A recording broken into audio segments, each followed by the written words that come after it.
हमें माफ कर दो, हमने तुमको माफ किया। इससे कह दो हमारी गोली मार दे, हमें तड़फाए ना, हमें तड़फाए ना। हमें कुछ नहीं चाहिए, हमारे वापस बच्चा घर आ जाए।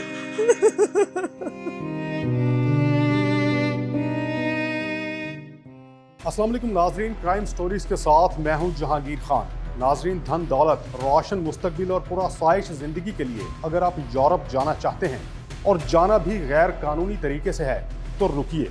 इन 12 लड़कों की कहानी सुन लें जिन्होंने इटली की डंकी लगाई। यूरोप तो ना पहुंच सके, अलबत्ता अगवाकारों के बदतरीन तशद्दुद का निशाना बनते रहे। इनमें से 7 का ताल्लुक लाहौर के एक गांव भिसीन से है।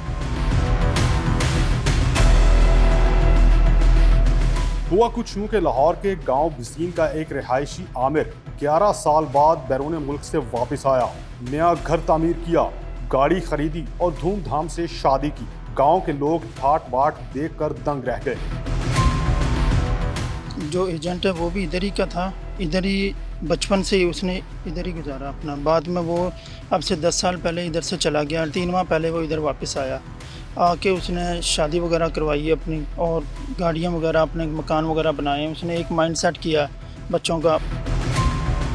इसी शख्स के 3 दोस्तों ने बिलाखिर मुतासिर होकर इस खुशहाली का राज पूछ ही लिया तो आमिर ने बताया कि जिंदगी तो यूरोप में है, जहां आना जाना अब इसका मामूल बन चुका है। अगर वो भी मुस्तकबिल संवारना चाहते हैं तो इसके साथ यूरोप चलें, लेकिन 6 लाख रुपए फीकस लगेंगे। इन 3 दोस्तों ने घर वालों को बताए बगैर तैयारी पकड़ी और 6 जून को इस शख्स के साथ कराची जा पहुंचे, जहां से फोन करके घर वालों को यूरोप जाने का प्लान बताया और 2-2 लाख रुपए एडवांस मंगवा लिए और यूं इनकी डंकी शुरू हो गई।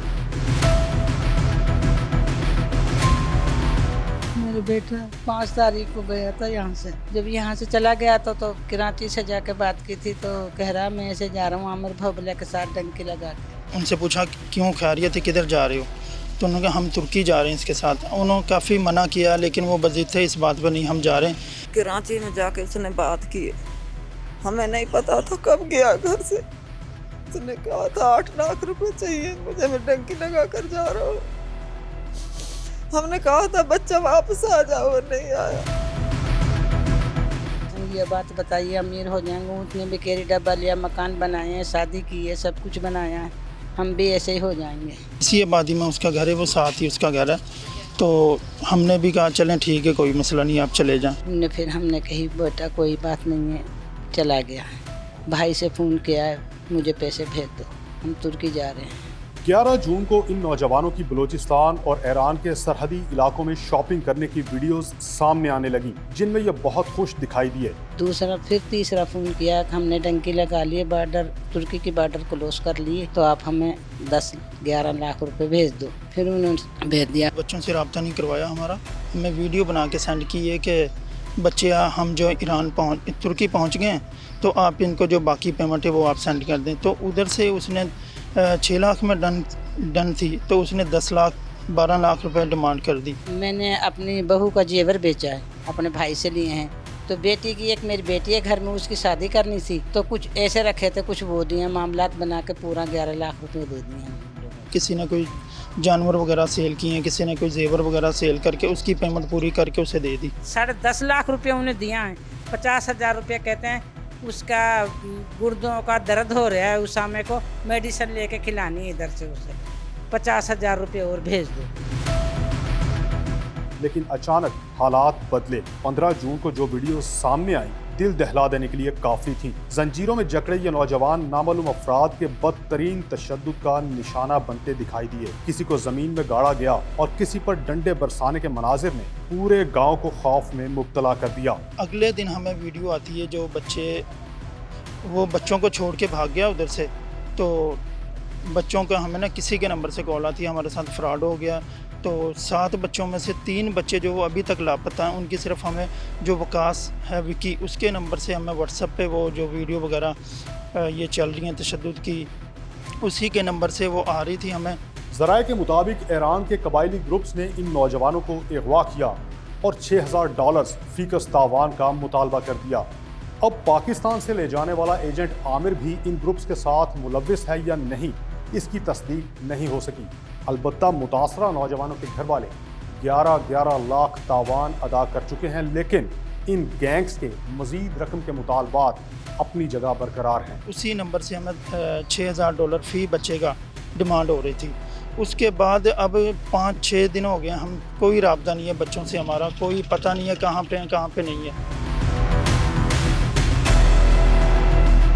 हम पकड़ लिए हैं, हम जंजीरों में जड़े हुए हैं। भाई पैसे दे दो, $6000 दे दो भाई, हमको ये मार रहे हैं, ये काट रहे हैं, ये चाकुओं से छुरियों से काट रहे हैं, हमें पैसे दे दो। भाई से कहो, फूफी के इरफान से कहो, तो फूफा के इरफान के पास है, भाई तुम्हारे पास है, पैसे नहीं है तो हमें माफ़ कर दो, हमें माफ़ कर दो, हमने तुमको माफ़ किया। इससे कह दो हमारे गोली मार दे, हमें तड़फाए ना, हमें तड़फाए ना। बहुत परेशान है, हमारे बच्चों को कोई इंसाफ नहीं देता, खुदा के वास्ते हम बहुत परेशान हैं। मेरे यतीम बच्चे हैं, मेरी जवान बेटियां घर पे बैठी है, हमारे कोई इंसाफ नहीं दिला रहा।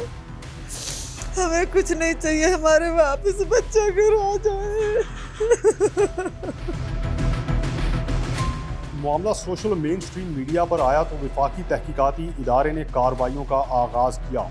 वाक़े पर 3 मुकदमात दर्ज किए गए, 2 टीम्स तश्कील दे दी गई, एक डंकी लगवाने वाले शख्स के नेटवर्क की निशानदही के लिए, जबकि दूसरी टीम डिजिटल फुटप्रिंट्स पर शवाहिद का जायजा लेने के लिए। हमारे पास जैसे ही पहुंचे, हमने इरिस्पेक्टिव ऑफ एनी जजमेंट हमने फौरी तौर पे इनकी 3 FIR दर्ज कर दी और उसमें से फौरी तौर पे हमने रेड्स करके इनमें से एक नामजद मुलजिम जो कि इस ट्रैवल एजेंट का से रिलेटेड है, क्लोजली रिलेटेड है, उसको हमने रात को अरेस्ट कर लिया और तफ्तीश उससे जारी है।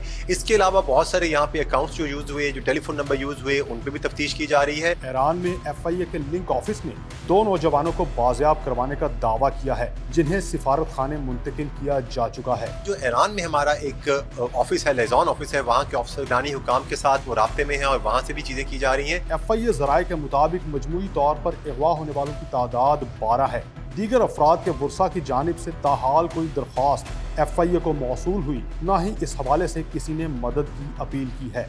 शायद इनके अहले खाना तावान अदा करके इन नौजवानों के बखैरियत यूरोप पहुँचने के मुंतज़िर हैं।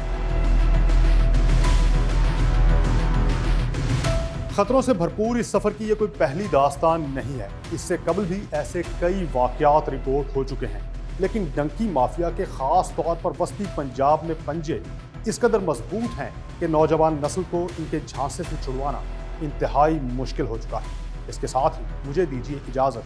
अल्लाह निगहबान।